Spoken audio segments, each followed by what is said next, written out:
also in the midst of putting together a call center at the hospital that will better coordinate when veterans schedule their appointments and call in for their appointments to either cancel or to get an appointment, or in cases where we have to cancel a clinic, we do a better job of informing veterans, because the last thing we want is somebody to show up and their appointment's been canceled. So we're putting together a call center that'll be located right at the hospital to do that. One of the other things that we've run into, and if you've gone to the Wilmington VA, you realize this, that we're really out of space at the hospital. It would be great to add on and to build, but those types of things take many years of projects.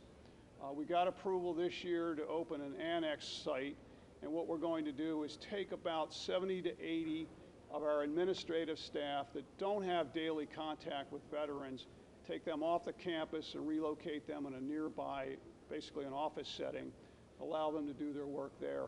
That allows us to add more clinical space and programs in the hospital with that space that we're vacating. As you know, if you've also been to Wilmington, you know it's not an easy place to find a park. By moving those staff off, that's going to help us, and I'm also real happy to report that about 3 weeks ago, we just added 123 new parking spaces on the back side. We've also added more patient, and we're in the midst of adding more handicap spots as well. So we think that that's going to really help our current parking situation out tremendously. Well, with a good budget, we've also been able to do a lot construction-wise, and it's always difficult to maintain a hospital and provide modern health care in a building that was finished in 1949. So we're constantly working on it. It's kind of like the Department of Transportation. You always see construction work going on, but we really need to do that in a building of that age. This past year, we're about to start our MRI project, and that's going to be on the 3rd floor. We'll have an actual MRI unit in the hospital, so we will no longer have to send veterans out for those procedures. Another problem that I'm sure you've noticed from time to time is our elevators. We've got a project that's totally renovating all 4 elevators in the hospital. Thank goodness, we're halfway done right now. So we'll have a little more inconvenience with that, but we should be finished in about a month to a month and a half on the elevator projects. We're doing some minor renovations in the emergency room area, and then next year we're going to be designing a larger project that will eventually kind of blow that whole area on that side of the hospital open and enlarge the emergency department. What we have seen is that space there is really critical, and it's too small. We've seen more and more veterans needing our care in the area of emergency care, so we're going to be able to open that area up and enlarge that shortly. Also on the 3rd floor, that's where we have our operating suites, and shortly construction will begin on the east end of the building there, where we're going to be moving our ambulatory surgery, all of our surgical offices, our GI suite down to the other side, and that'll be brand new space. It's going to take about a year to a year and a half to build that out. So the entire 3rd floor will be all surgery very, very shortly. Also, with the space problems that we have, we're working with an organization right now that has worked with VA hospitals across the country in doing space planning. And when you try to plan out looking at the veteran population in the future, where do you need your projects, what type of care will you be providing, that's really, really helpful to us in trying to plan our space. So we're putting together what's called a master space plan to help us do that, so we better plan for the future and the space and the resources of what we have. One of our big programs that we've been expanding recently is care coordination, and that's where we take the care out to the community and to the veteran. And we provide a number of programs in this area. One of them is we provide home-based equipment that helps monitor a veteran's care right in their home. We provide, and we look at diabetes, hypertension, chronic illnesses, heart disease, where a veteran can stay in their home. We provide the equipment that monitors blood pressure, blood sugars, and those types of things. Also, the MOVE program has been undergoing.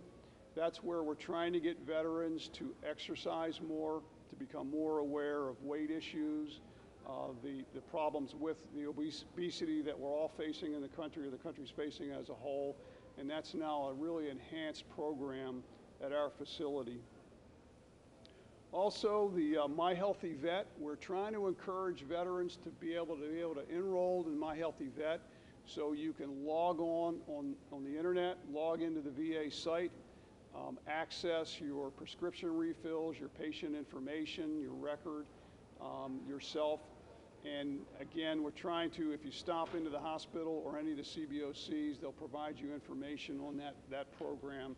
We'd like more and more veterans to access their care that way, at least their information of their care that way.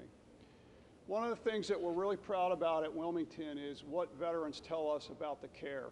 We know we're not perfect. We always trying and striving to improve. And one of the things that we feel is that we provide good care, but we'd like to provide great care. But one of the things that we are proud of is many of you probably have been surveyed after you've received care at the hospital, either as an outpatient or an inpatient. And when we look at those scores, both inpatient and outpatient, and we compare them to the rest of the nation, the Wilmington VA is usually above the national average on all of our areas. And that makes us feel good that we're doing a good job, and veterans are telling us that.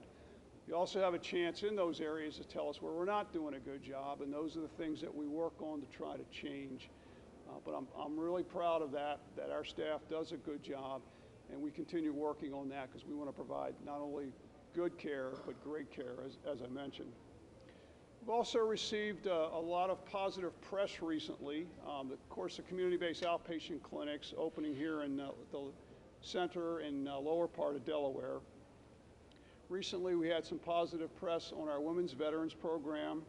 Horses for Heroes, where we take veterans out, and a voluntary service organization sponsors that, where veterans at our community living center, or our old nursing home, what we used to call, actually get to go horseback riding.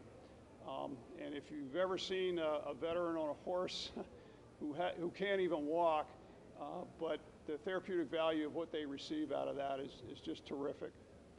Also, we had a recent article about veterans who are amputees and the rehabilitation services that the VA provides in our rehab center at the hospital. So those have also been very, very positive in nature. Again, on behalf of all of our staff and our other volunteers, really appreciate all the DAV does for us. As your national commander said in President Lincoln's second inaugural address, the promise that he made is that we would care for our nation's veterans, his widow and his orphan, and mend the nation. We feel the VA does that every day. Without your help and support, the DAV, we would not be able to do that. So let me say that again, we appreciate all that you do as an organization in helping us carry out the mission to our nation's veterans and our heroes. Thank you all, and have a great rest of your convention. Appreciate it.